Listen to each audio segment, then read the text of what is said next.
Nancy Wydell at this point because she's been acting as our liaison um, with the project since its beginning. And I also want to thank the Wyoming Interfaith Network. We had been trying to make a connection. Our church had been trying to make a connection for quite a while with Wind River Reservation. And when we and they helped us make this connection, and it's been very, very rewarding for us at the church. And so I'm going to turn it over to Nancy now. Go ahead, Nancy. Okay. Hi, Danica. Are you there? Hi, how are you doing? Good. Yes. So we got the mission committee got involved in this project sometime in the mid to late spring. Interfaith had a food drive, and we contributed to that, a food drive for the reservation. And then I can't even remember how when I first contacted Dara, but must have been May, and she told me about the project, and we ran it by the committee, and it was really a project we were all interested in and wanted to support wherever we could. So especially the garden, it is such a great idea. And then later in the summer, we had a clothing drive and sent Nancy, 2 pickup truckloads to the reservation. So we love this project. I don't want to take up any more time. So turn it over to Dara and Danica. Oh, I forgot to say, Danica is enrolled in the Northern Arapaho tribe at Wind River Reservation. And Dara her tribal background is Blackfeet, Arapaho, and Shoshone. And she is also, they're co-founders, Danica and Dara. Thank you, Nancy. So I'm going to go ahead and get started, and I'm going to go ahead and just introduce myself. My name is Dara Perez, Good Voice Elk, and I'm one of the co-founders of Wind River Grow Our Own. So we have a PowerPoint slide that we would like to present and kind of just help you guys to get some information. And Danica is going to go ahead and handle that. Danica? Yes, thank you. Okay, so let me see if it's going to share here. I'm going to my Google Drive.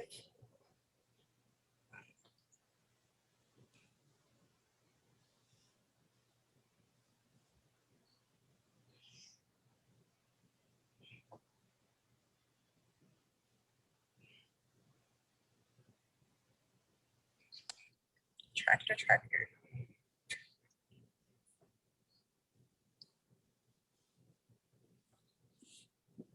Okay, just a moment here.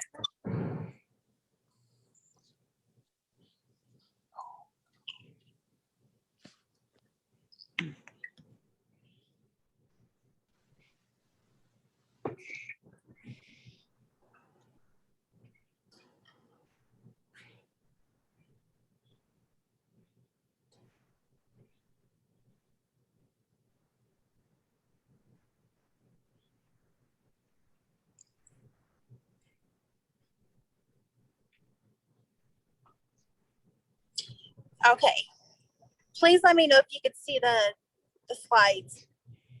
I can see it. Yep. I can. Okay, so before I start, I'll also introduce myself. As Nancy and Dara said, I'm one of the co-founders of Wind River Grow Our Own. And I am enrolled in the Northern Arapaho tribe located on the Wind River Indian Reservation. So just like a little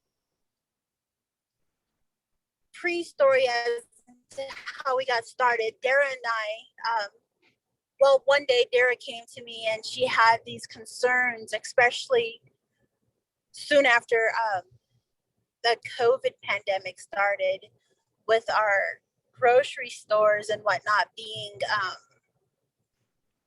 basically bare. It started with the toilet paper, and then soon we saw produce was not as being reshelved as quick. Everyone was buying more than what they should, and so that left like a lot of people without. So she had this great idea, like, well, what if we just start growing our own food, especially with a lot of the food disparity here located on the Wind River Reservation. So here with Wind River Grower on 307,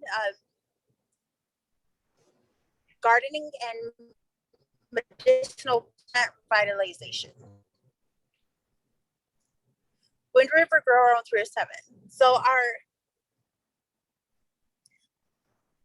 motto, or so to say, is learn as we go, learn as we grow.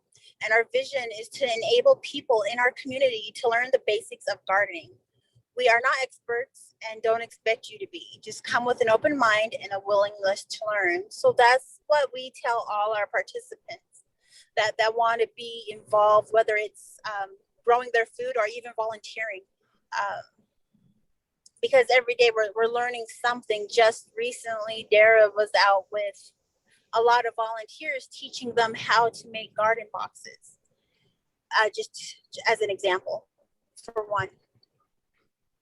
So a few of the problems that we noticed here, especially within our Wind River Indian Reservation for both tribes, the Northern Arapaho and Eastern Shoshone, was the disease from unhealthy food eating throughout both tribes, such as diabetes, cancer, and heart disease.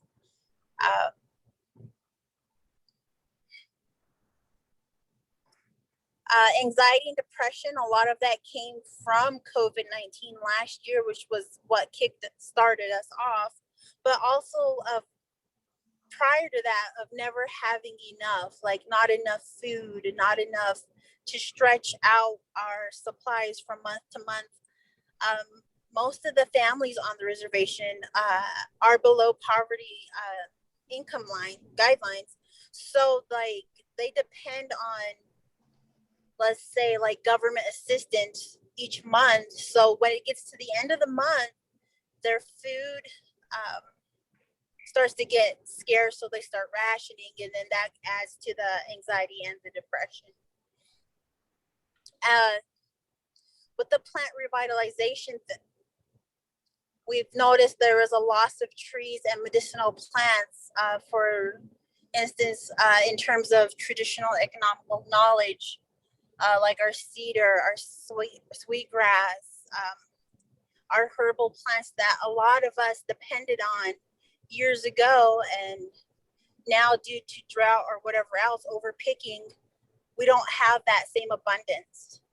So with that, what we also wanted to do is try to reintroduce or repopulate some of the native trees that we were dependent on, such as choke cherries, blackcurrant, red cedar, and peppermint and sage, to try to replant some of those throughout the reservation. Solution: providing garden boxes and garden kits to people that are interested, families that do want to learn and grow their own food.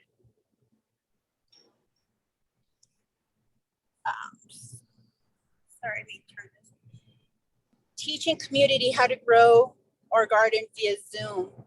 So with the Zoom classes we had last year, we had special guest speakers that would come in and talk to participants on growing food and offer some sort of education, because a lot of the participants were first-time gardeners.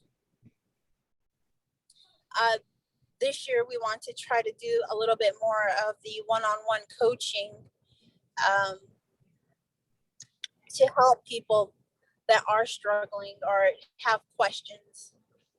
The restoring medicinal and ceremonial plant medicines for easier access, such as the chokecherry, blackbird, and eastern red cedar. And we would like to include medicinal or ceremonial medicines such as sage, cedar, sweetgrass, and peppermint.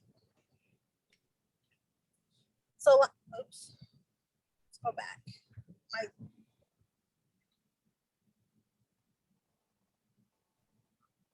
So last year, this was some of the success and some of the pictures we did last year. On the left were some of the garden kits that we were able to put together. They're basic tools for people that were just starting, that include like gloves, little gardening tools, buckets, even soil. In the pictures here, we have seeds. There's a young man there and on the right or in the center, and he was planting, and the same young man on the far bottom right of what he was able to grow last year. Wow. Yeah, he was pretty proud of his what he was able to accomplish. So last year, what we've noticed was we got started as the COVID-19 pandemic kind of took off, which was in March, when they started closing places down. And we were playing catch up the entire year, trying to provide the garden tools and the soil to everyone. So we kind of got started a little as we should have started sooner. So this year, Dara, she wanted to get a jump on it. So we started building the garden boxes, I believe as early as November and December, or even October, November, December. But we really started buckling down these last, since Christmas,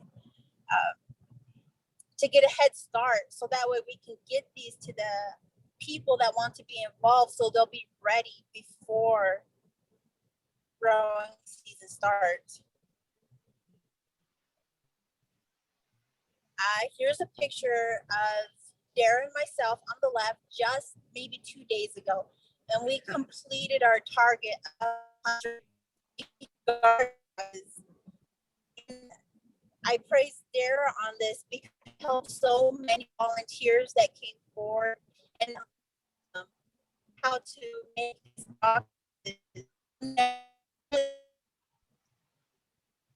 A new skill when it comes to building their own, if that's what they choose to do. But they're also going to be participants. So a lot of people did learn how to make these boxes. On the top right are some of the volunteers that came forward and donated their time and efforts to helping us reach our goal. Last year, we were able to get recognized on a few different levels, and none of that would have been possible without the Nancy's being there, to being so supportive throughout the entire way. And we do again want to thank the church for stepping in and taking us on and having the faith and the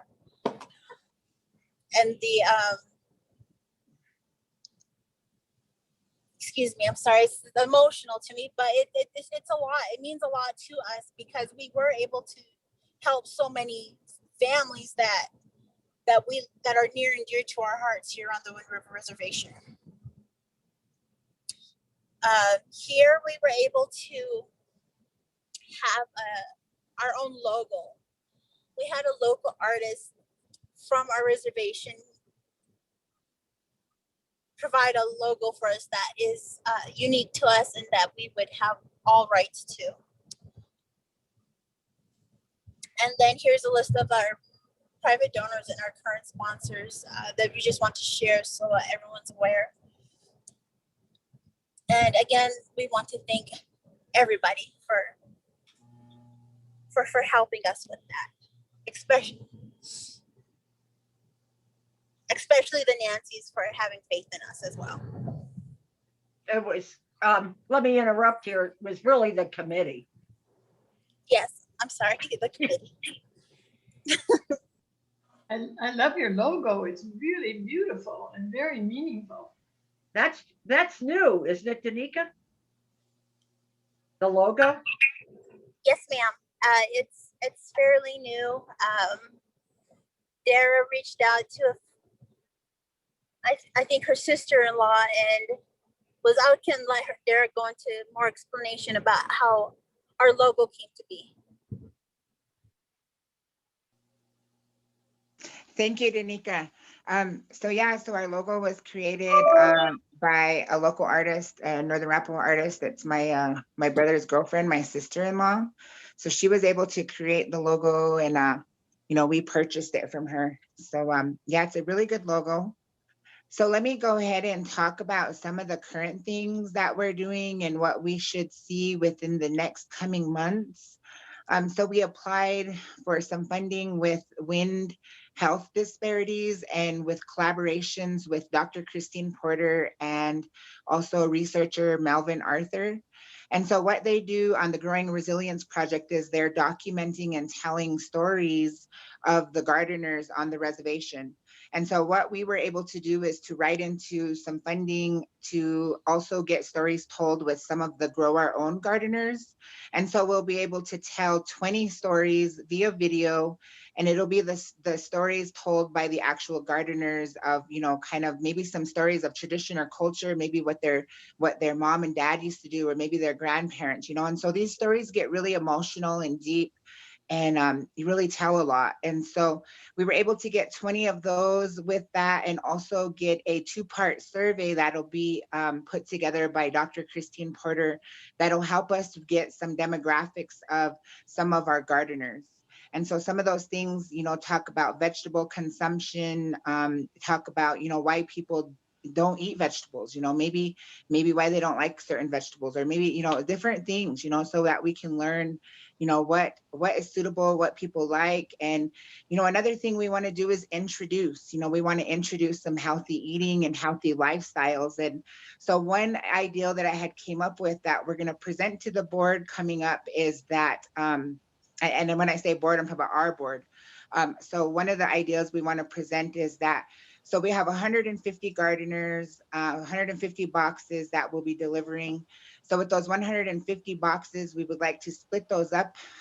So this is the proposal. We would like to split those up into 4 families, where those 4 families will grow produce out of the boxes and also the tilled gardens, and they'll share what's harvested. They'll share those harvests between the 4 families.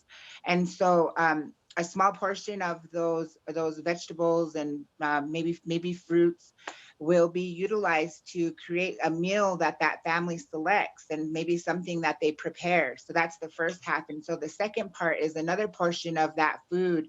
They will use that to prepare a meal that is put together with collaborations with nutritionists and some other people that can help us develop a recipe that we can share amongst our participants, so that everyone can get the experience of eating healthier foods. And maybe, for instance, maybe somebody already created a healthy food, and so what we want to do is see if those people would like to put in that recipe into a cookbook that we can go back to and resource. So if a family wants to eat a healthy meal one day and like, oh, well, let's try this or something different, they can go back to that cookbook and prepare that. So those are some of the things that, we have planned, and we are a 501c3 now. And so what we had written into our 501c3 is that we would have branded merchandise. And so we'll be getting shirts and, different types of things like coffee mugs and stuff that we'll be selling as fundraisers and fund drives within the reservation and the community here. Let me think. And so another thing that we got going on, and so this just recently happened, and Danica, I didn't get to tell you yet. I was going to tell you today, but so I had a guy reach out to us who works, he's a soil conservationist at CU, who will be bringing to Casper on March 20th, 50 bags of of manure that we can create our own soil. So what we're going to do is we're going to go to the mountains, get some of that dirt. And so he's giving us our the recipe to create, topsoil and stuff that we'll be able to put into the garden boxes. And so that'll be happening. We plan on getting the garden boxes out in the month of March. So March 1st, all the way down to the end of the March, we'll do things a little bit different this year. We'll be reaching out to gardeners and see if they can come and pick up the box instead of us just delivering everything. Because last year, a big expense was the delivery cost because of gas. So this year, we're hoping, that everyone can come and I think it'll be good because there are already people reaching out, wondering if they can come get their box now. And, I'm like, no, wait till March 1st. But, so those are some of the things that are happening.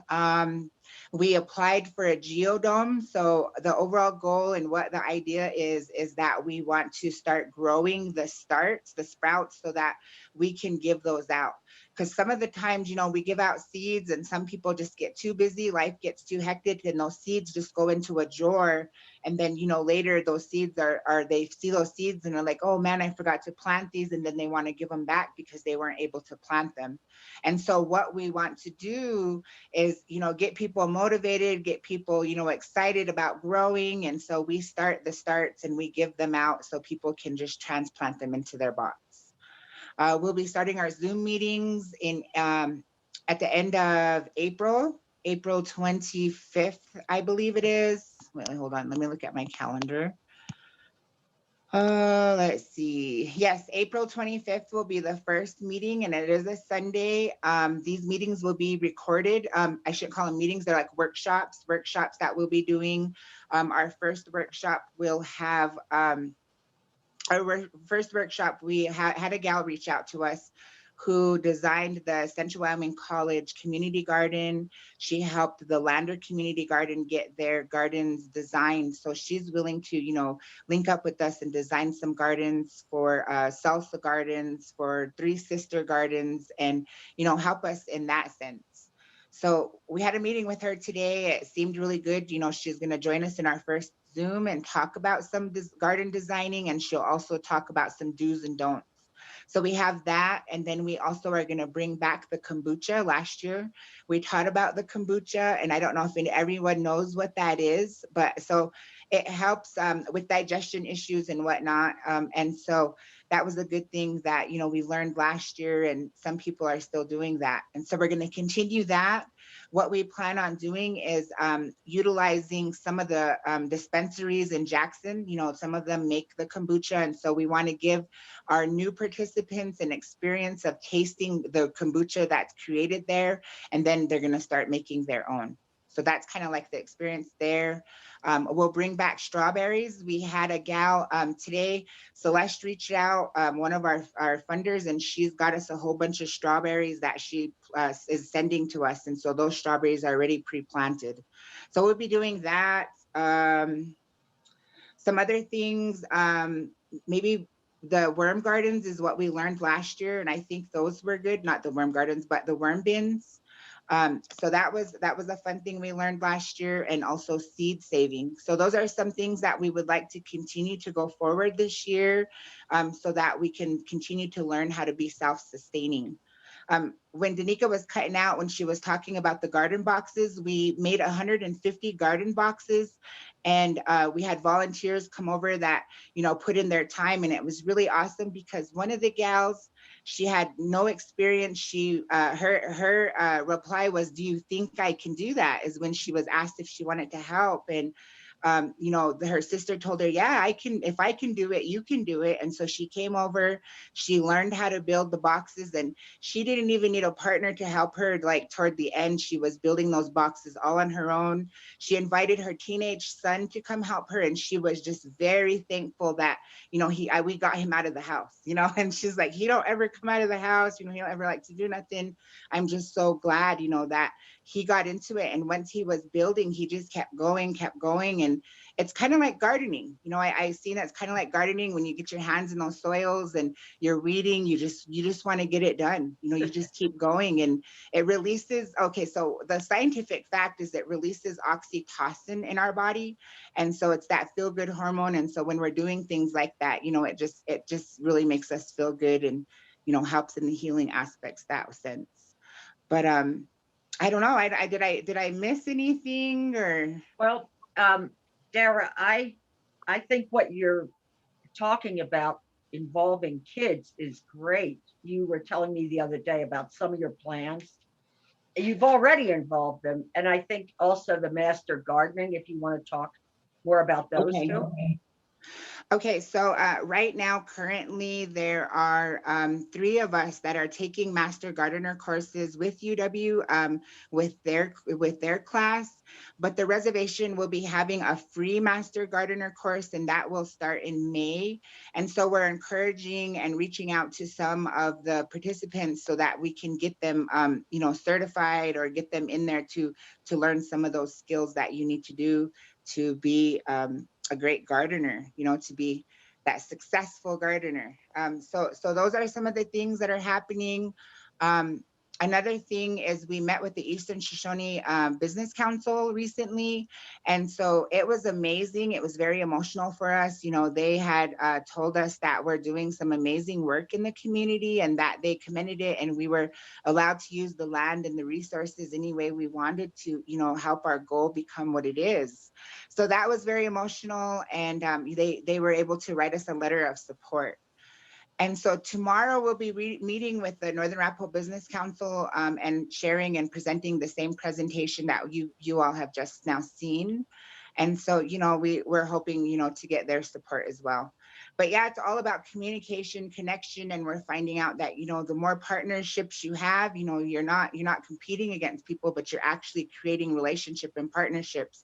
Those are the things that we're looking for and that we're doing, because we're finding, you know, it's kind of like, you know, it takes a village. You know, it takes a village to get things done. And that is so true. You know, you can't get things done by yourself. And so it's always good, you know, to be good to people and, you know, make sure that you have those connections and those doorways open. So when it's time to reach out or get that help, that it's always available. So that's some of the things. Is there anything else, Nancy? Well, one thing I thought was really interesting when we were talking the other day is how sharing is just a part of your culture going back centuries, and Yeah. more about community sharing too with everyone. Yeah, so sharing is always an important thing. And in our culture, there's no word for I, it's always we, you know, it's us, we, and you know, it's not always, you know, a personal thing where we're like, you know, we're doing it for myself or I'm doing it for, you know, you don't ever say those things because it's all about doing it as a group, you know, as a people.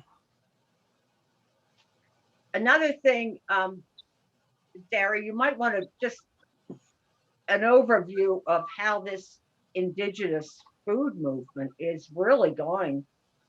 You know, the stuff you talked about from the indigenous food conference in Minneapolis every year. That was fascinating.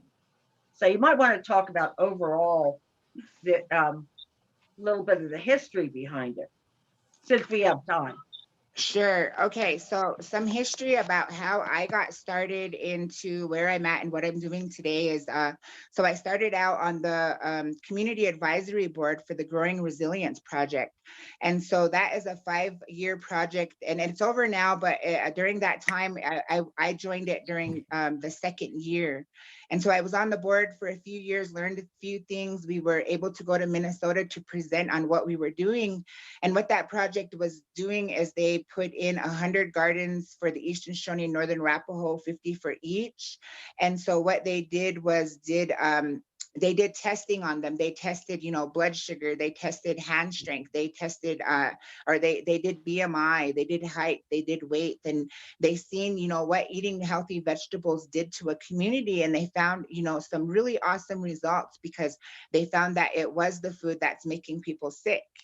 So that's some of the stuff that they found within that. And so that The is when I you're said, talking, Dara, the commodity food that well, the government is, well, yes. And so the commodity foods is also, one of the things, if the history on that is, the commodity foods came about when, we were placed on reservations, and, they gave us rations. The government rations were considered commodity foods. And, that was like flour and sugar and, some stuff like that, but they only gave you so much. And so there was people who, they were starving.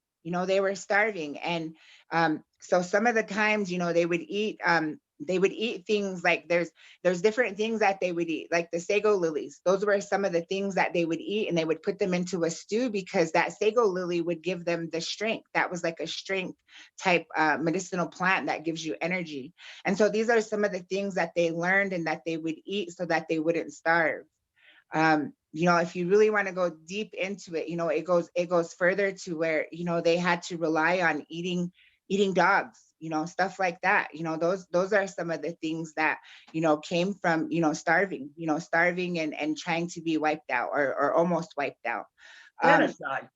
Yeah. And so what we're finding is that a lot of the times, the culture and the traditions are wrapped around foods. And so to preserve them, you have to preserve the cultures and traditions of the foods. And so from that, then it stems on from the language. And from that, it just goes further to the healing of the traumas. So many Native people are dealing with their own traumas that, it comes from, it's intergenerational trauma that is stemmed inside the DNA. It rides within the DNA of each person. And, the way that things were changed for the Native people, their lives were disrupted. Their lives are disrupted and changed. And so it's hard for them still today to adapt to, living in homes, to, driving cars and living the way the world is today. It's so busy. And so, just all of that stuff, stems to back to what we're doing. We're trying to heal all of that stuff. We're trying to heal all of those, and we're centralizing it around food.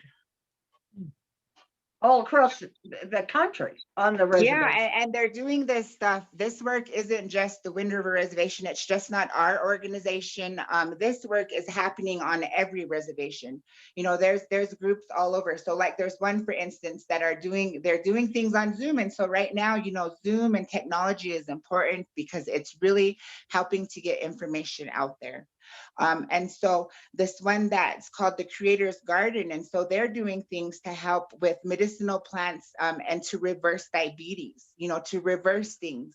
So we find it, and it's proven, the seed, the pit of the chokecherry is actually something, and it has an element in it that helps fight cancer. It helps fight cancer. It helps fight, high blood sugars and things like that. And so they're finding that using that stuff in moderation, it helps. And so, and it's kind of scary. So sometimes, you have to have a connection with your plants. You have to have a connection in that spiritual sense to be able to, you walk into your garden and still, yeah, you greet your plants. You say, hi, how are you? Because they're living things. And so, by having that connection, then you can learn to, communicate with the plants where they can tell you, what kind of medicinal properties they have, or what kind of healing properties they have, or what they can do. So all of this is, stuff that we're learning. And again, learn as we go, learn as we grow. A lot of it is trial and error. A lot of it is trial and error. And, a lot of it is awesome because we're including so many people that, we get all these different experiences, and we get all these different stories and these healing mechanisms that people are like, oh my God, like for last year, for instance, Vernalyn Baring, who was one of our board members, her father passed away last year. And gardening was her way to heal and connect and to, just to heal through prayer by being out there and connecting with her father, her father that had passed away. And so those were some of the stories and the healing that, we were able to provide. But I keep saying we, but it wasn't even us. It was all of you who, put in, gave us money and did what we could, because if it wasn't for any of that, none of that would have happened. That healing could have never taken place. And, I'm sure we would, try to make it happen, but not the way we did it, without y'all's help. Well, I think that, and anybody can jump in and ask questions. I don't want to monopolize, but Dara just knows so much. It's so fascinating. And she is an idea factory. She has so many ideas that looking forward, it's really inspiring. But one interesting thing is so interesting to me, Dara, is the way the elders, and they're dying, especially with COVID, they remember as kids working in there when they were using and growing traditional foods, or using the choke cherries or the willows or whatever. And I think, tell them about the choke cherries you're getting and the Okay, idea so to bring in the kids. Danica, I want to pull you in on this and kind of tell the story of how it was last year and what we've learned and what we're doing different this year. Last year, it was our first year, and we wanted to do so much with so little time. Being from Wyoming, our growing season is incredibly short compared to a lot of southern states. But we wanted to bring the children in to have them learn as well. A lot of our grandparents, for example, the last week we had a meeting with the Eastern Shoshone tribe, an informational meeting, so that way they were up to speed with what we were doing within Grow Our Own. And their chairman stopped and he said, you know, this is good. They gave us full support with Grow Our Own, because he said that when he was a child, that it was taught to them from their mother, from their grandparents on growing food while they were children. And he mentioned that the food tastes so much better growing it and picking it. He said he especially mentioned carrots. He said they had its own flavor. Now, he said, when you buy carrots from the store, they're flavorless. They lack the same. They lack in areas that he noticed when he would grow it with his family organically. So including the children, so that way that at least they could make it to where it's a part of their lives. And if they choose to, they could go ahead and keep that with them and teach their children to where it becomes a generational experience from mother to daughter, father to son to grandchildren. So we started the little group called Grow Our Own Junior. And it's a little tiny group within Grow Our Own where the children are involved. And that was a big deal. On one of the slides in the PowerPoint presentation, the young man was one of the children involved with Grow Our Own Junior.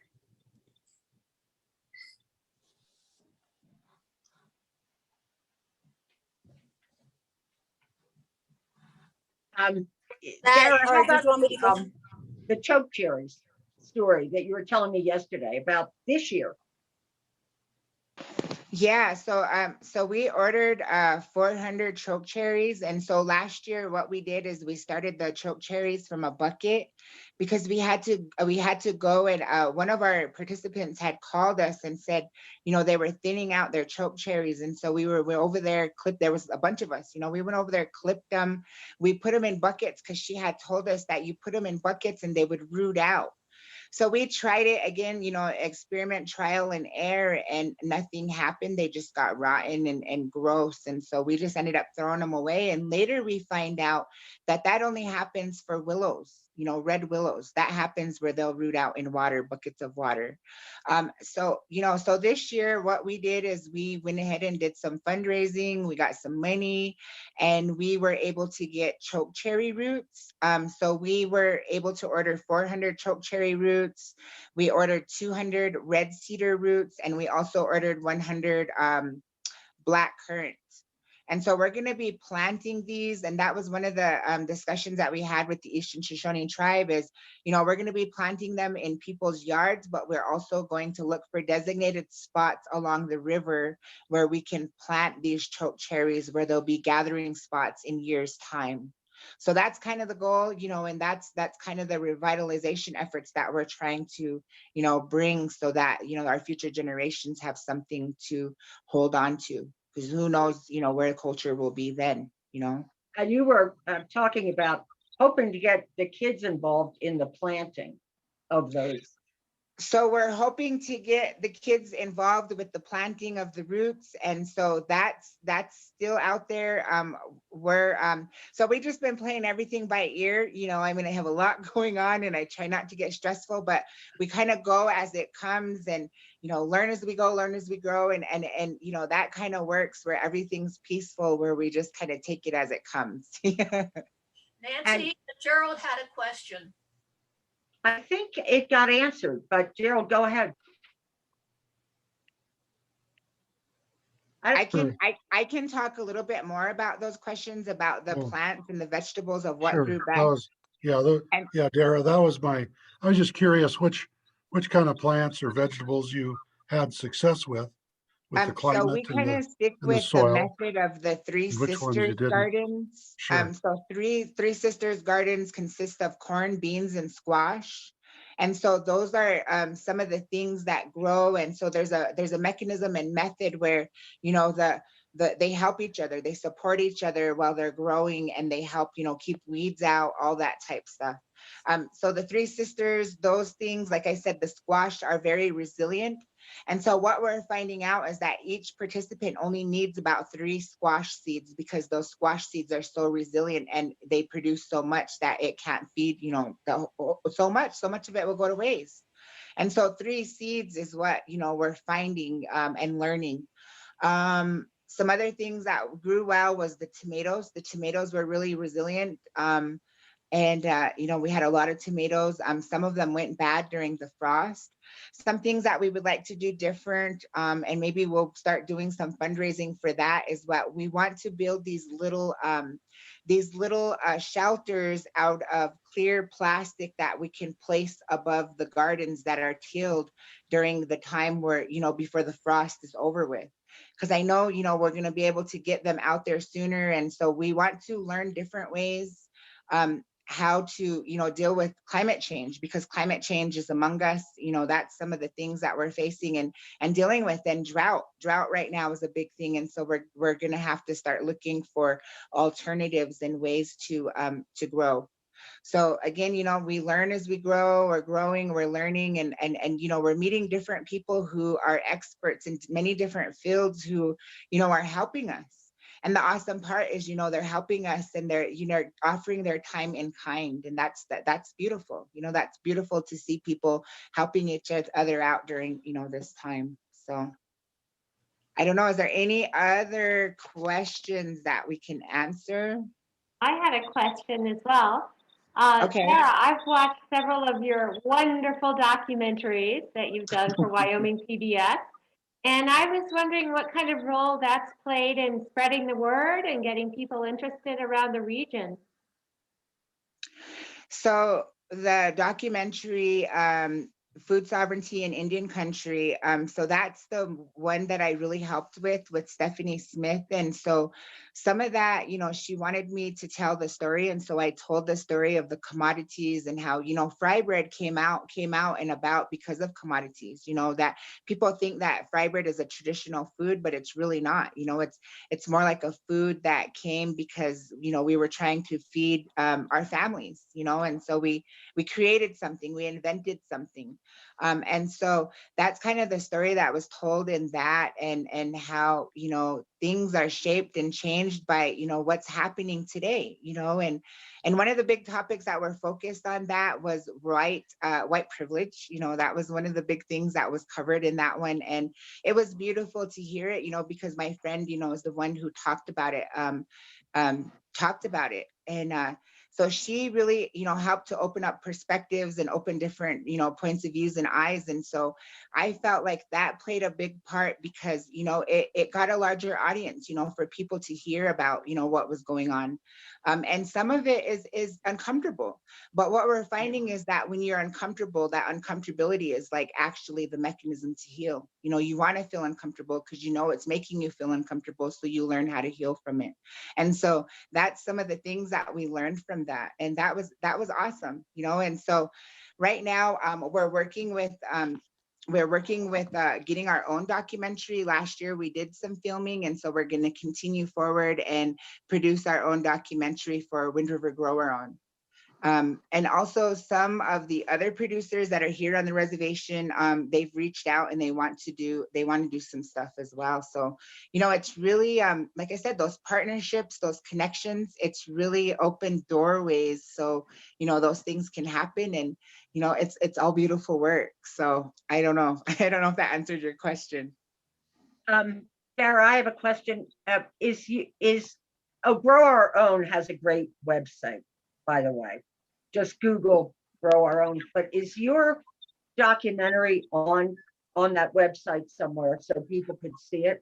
It's not on the website. And so the documentary, if you Google, I can actually, hold on, I'll Google it real quick and put it in the chat. It's Okay. under Wyoming. It's under Wyoming PBS. And so what you want to look for is food sovereignty in Indian country. So let's see. So you put that in, and they have the video, and it's free. So let's see. And what did you win the?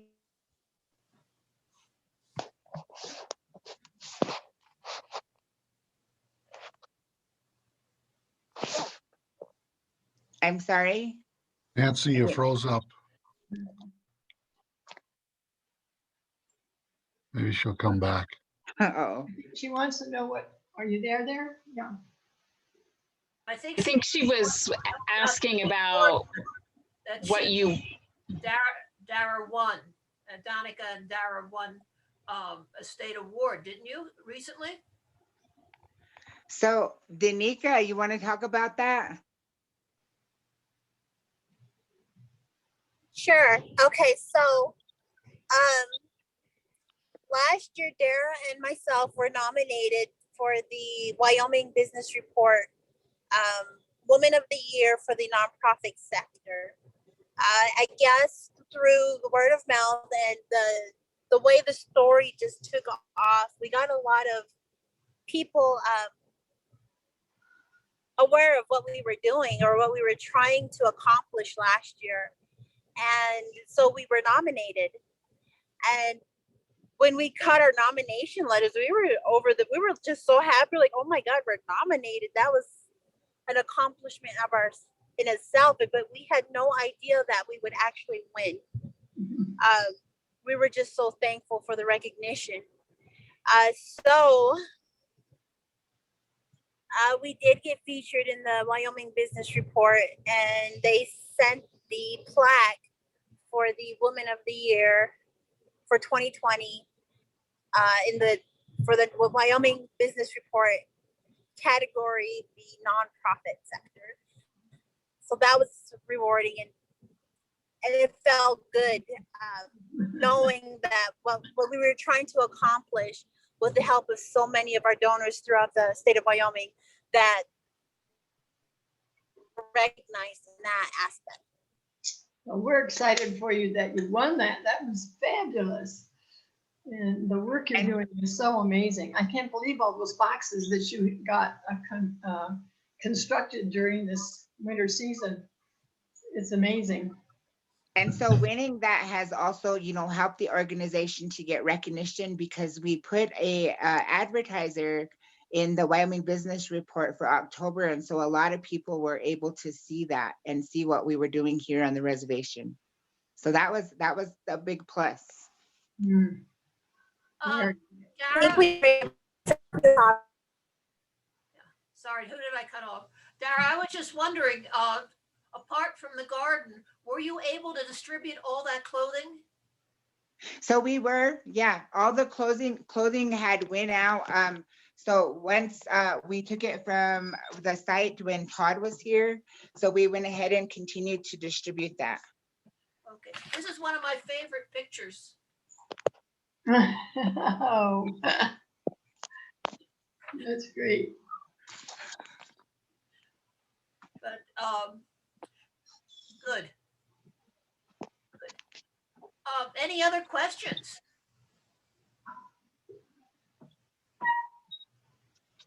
Okay. So I guess I have some questions. So some of the questions that I would like to ask is there any way or is there anything that you guys would like to see us doing? Is there any projects that you would like to maybe get interested in firsthand with and I don't know how everyone feels, like how comfortable everyone is. I know that most people and some people are starting to get the vaccine. So I mean, and it's kind of, I guess, allowing more people to, still, get out there and help, but still, be safe.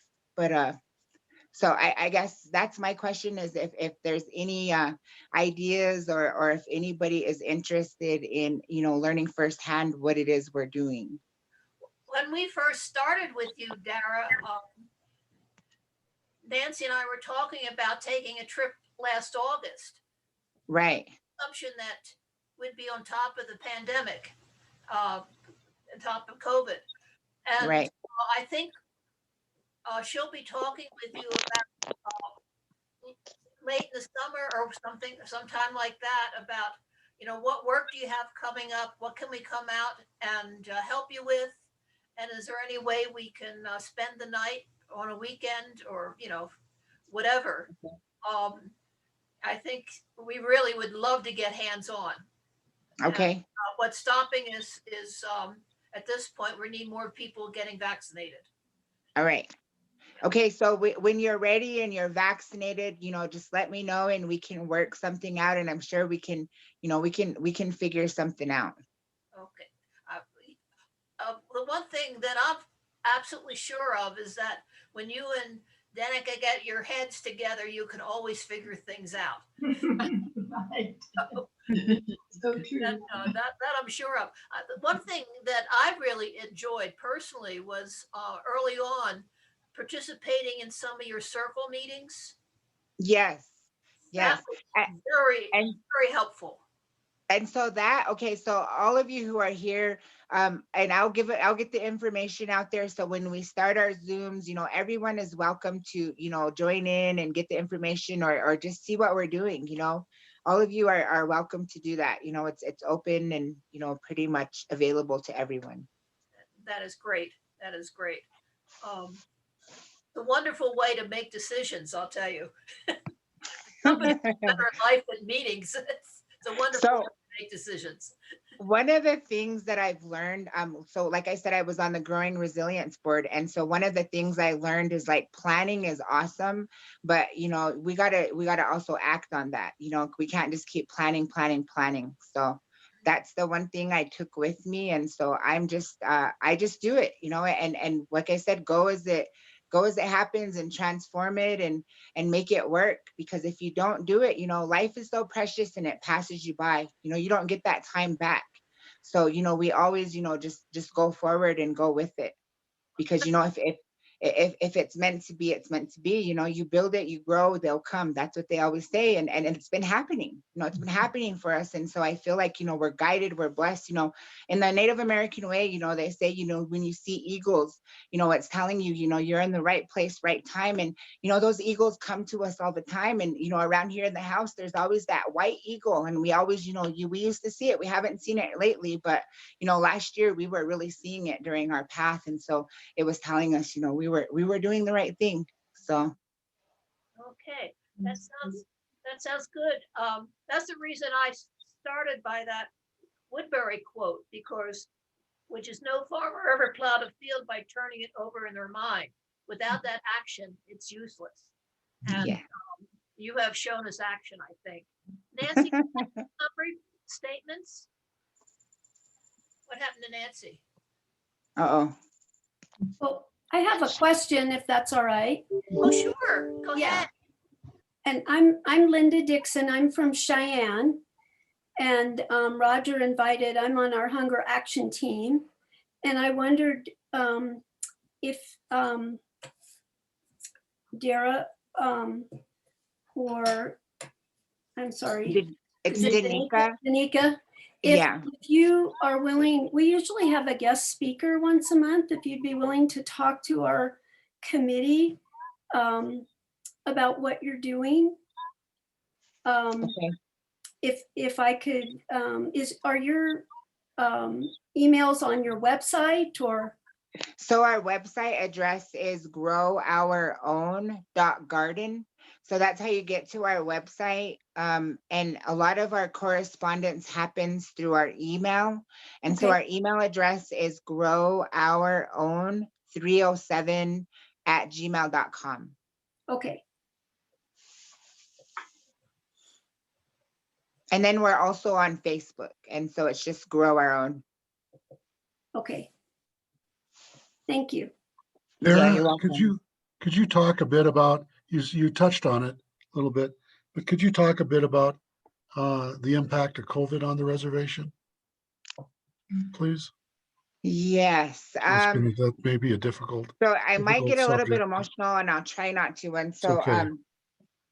so the impact of COVID-19 on our reservation, it's hard, I mean, and this is a conversation that I had today. I ran into a gal and we were talking and I told her, I said, there's so many things that I hold in. And so many times, you feel the hurt of your community because everybody knows everybody. Everybody knows everybody and is related to somebody in some form. And so, you feel the hurt when people are lost, they're gone, they're gone to COVID. And so that's hard, it's hard and it's affected our community in a large number. A lot of the people who died in Fremont County were from the reservation. And, a lot of, it happened and it hit homes and it hit home so hard because there's so many people who live in homes, there's overcrowding, there's poverty, there's drug and alcohol addiction and that even, heightens it because there are people who do those things and they get careless and reckless and don't care.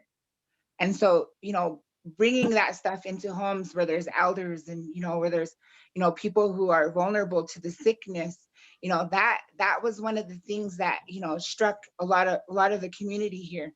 It took a lot of homes, it took a lot of lives and, and so I'm very grateful that there is a vaccine and that they did, that we got it, and it helped with, releasing the anxiety, it helped with, providing more confidence. And so, like I said, I mean, it's a very emotional topic. It's a very emotional topic because, we've all known somebody or lost somebody, to this virus. And yeah, so. Well, thank you. Thank you for sharing and we'll keep you in our prayers and our thoughts. I know it's a challenge. I know it's a difficult thing. And how is it looking any better now or how is it, what's the current Yeah, I status, would you feel say, generally? my own Generally. personal opinion, I feel that, I see that it's getting better. Mhm. Most of our volunteers that have come over, they say, that they got vaccinated, and Okay. you hear stories about, well, yeah, so-and-so we were vaccinated, but yet we still got sick. And, so, Mhm. it's still, again, that virus trial and error, they're still learning, they don't know. And so, but I think it's given a lot of people more confidence and it's just helped to awaken people. And for me personally, I think that it's really opened my eyes to see things as more sacred. Everything and every people that we meet, the connections, everything is sacred. Because again, like I say, that time is very valuable. So it's really helped to shape and transform me in that sense. Well, thank you for sharing. You're welcome. I just want to point out, Dara and Anna have used their organization for other things, such as getting people to fill out their census forms. That's right. So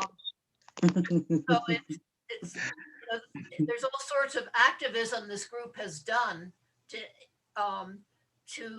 impact them and get them counted on a national level. Nancy, do you have any closing words? No, sorry, my internet keeps going down, so that's why I wasn't here. I'm sorry. Dara, didn't you did you do a voter drive for the election? So that's what they were talking about. So we received a grant from the Lord Foundation. And so with that, we helped with, the census. We helped with people getting, That's right. that word out there to vote. Yeah. No, I think Nancy, you and I have talked about it. Dara, you and I have talked about it. We were hoping last year to get people.